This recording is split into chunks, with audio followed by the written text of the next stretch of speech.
My name is Chris Balme. Yeah, I'm 29. great. And how have you worked to solve today's problems as a social entrepreneur? What are you doing? Essentially, what is your story? How did you get to where you are today?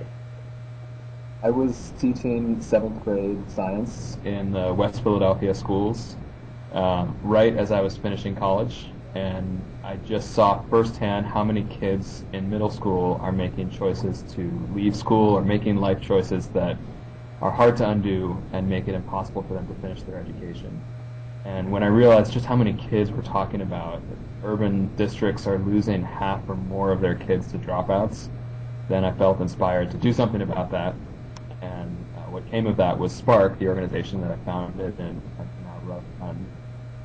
And the vision of Spark is to reach kids in school right when they're starting to make those choices, those first really adult choices, and through an apprenticeship in a real workplace, give them a sense that there is a positive future that they have access to, and that their education is going to be the primary way that they get access to that.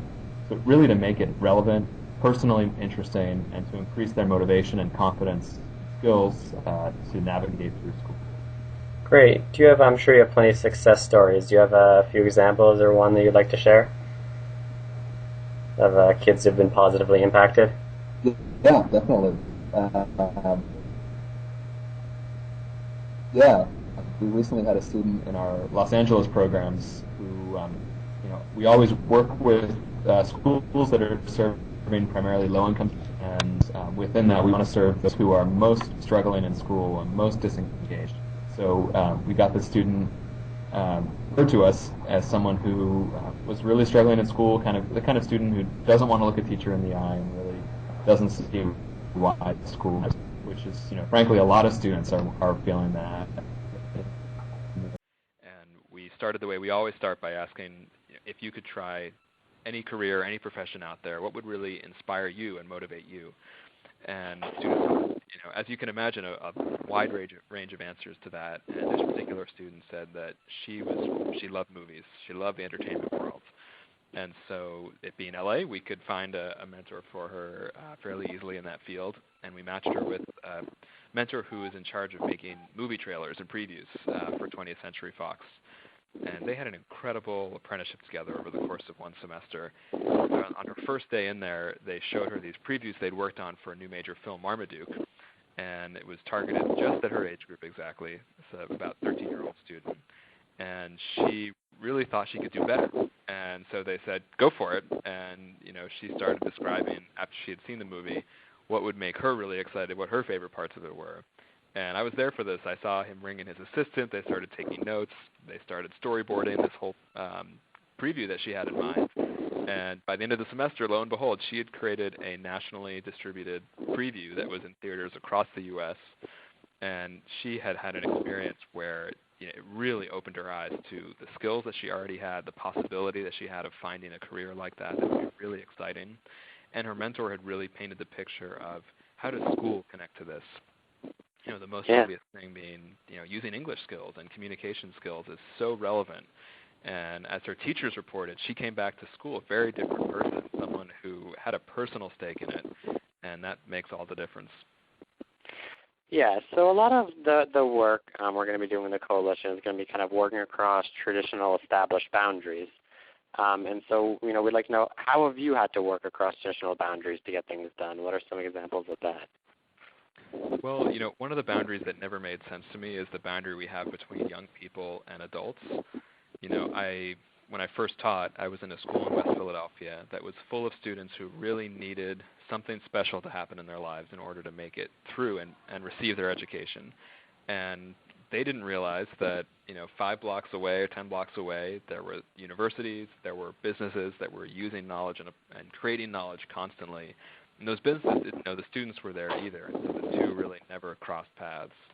And that's a pity. I mean, you think about your average workplace, how many times do you see a young person in there, and by young I'm saying early teens, learning from adults and seeing why what they're doing in school actually matters. And for that matter, how often do you see adults really getting to teach their skills to a young person if they're not a teacher and not to their own kids, and realize that they have something that really matters and they've developed mastery. So what we aim to do with Spark is really break down that wall. It doesn't serve anyone that the two groups are isolated. How old were you when you first got involved in civic engagement, youth movements, and what inspired you to take action? Was there a moment you decided, or was it more of a gradual thing? Yeah, for me, it was a gradual thing. I knew that from an early age that I wanted to be an entrepreneur. And for most of my childhood, I didn't even know that you could be a nonprofit entrepreneur. I just figured you're an entrepreneur, you start a business, you try to build a successful organization, and I always dreamed of doing that. So I went to business school as an undergrad, and over the course of that, as I learned more about what other options I had, I realized that for me, it'd actually be much more satisfying to try to be an entrepreneur and solve a social problem rather than solve a business problem. And I just, although I have huge respect for entrepreneurs of all stripes, I realized that for me, that was going to make me want to get up in the morning. And so as I looked around and thought, what are the interesting problems that I can work on, that I have skills for, it's just everything to me came back to kids and how do we educate the next generation. That's how we solve any problem in a truly sustainable way. So that led me to try teaching, and I taught during my last 2 years of college. And so when I was out at 21, 22, I realized that I love teaching, I love being in the classroom, but I want to be able to help students in a very particular way with apprenticeships and with a way to find their futures. And I'm just going to go off and start something. So I had a co-founder, another teacher, and we just decided there's no time like the present. And in 2004, I was a year out of college, we founded Spark. What are some of the challenges you see facing young people today? You've touched on this a little bit, but are there any other challenges that you see facing young people? By young people, do you mean like young like I was when I was starting it, or younger than that? Yeah, young, I guess probably 12 to 24. Well, I think it's a broad span. I think in middle school and high school, a lot of the challenge is to try to make their education something personal. So I think oftentimes education becomes very impersonal, and it's about getting your work done, taking a test, and it's not about what are you really passionate about and how do we as a society make sure we're using that potential and unlocking your full potential in life. And kids need to feel like that's happening in order to be motivated. And some have the self-motivation to do it, others it's not as clear for them what that path is. So I think what kids need in that early age, especially in the teenage years, is a sense of access to a personally exciting vision of what their future can be like. And then, a rigorous education follows from that rather than the other way around. And later, like when we were starting our organization in our early 20s, it was a sense of credibility. How do we show that we're serious about this when we don't have years of experience? We have years of experience as students, but not as leaders of an organization. Yeah. And we found that it was just a matter of being in front of enough people that we found someone who was willing to take a chance on us and trust us. And it turned out later, we spent months trying to find a school that would let us start the program, and most kind of were, cool about it. And then we found one principal we had, at our first meeting, he said, "It's all yours. I'm fully behind you." And we realized later, when he was in his early 20s, he had started a program. And it just took us meeting enough people until we found someone who got it, who respected what it was to be a person trying to start something, and off we went.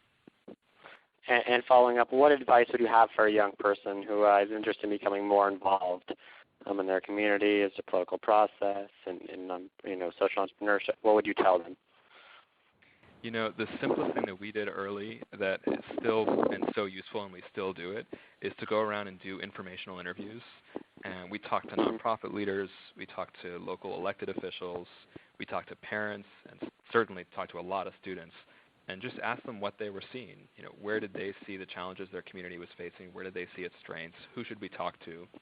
And, we showed up in a city where we didn't know a soul, and, a year later we knew hundreds, if not more, people, and we were able to then be bridges for students. But it came from just being, outgoing and curious and ready to ask a lot of questions. People like telling their story. You just have to give them an opportunity.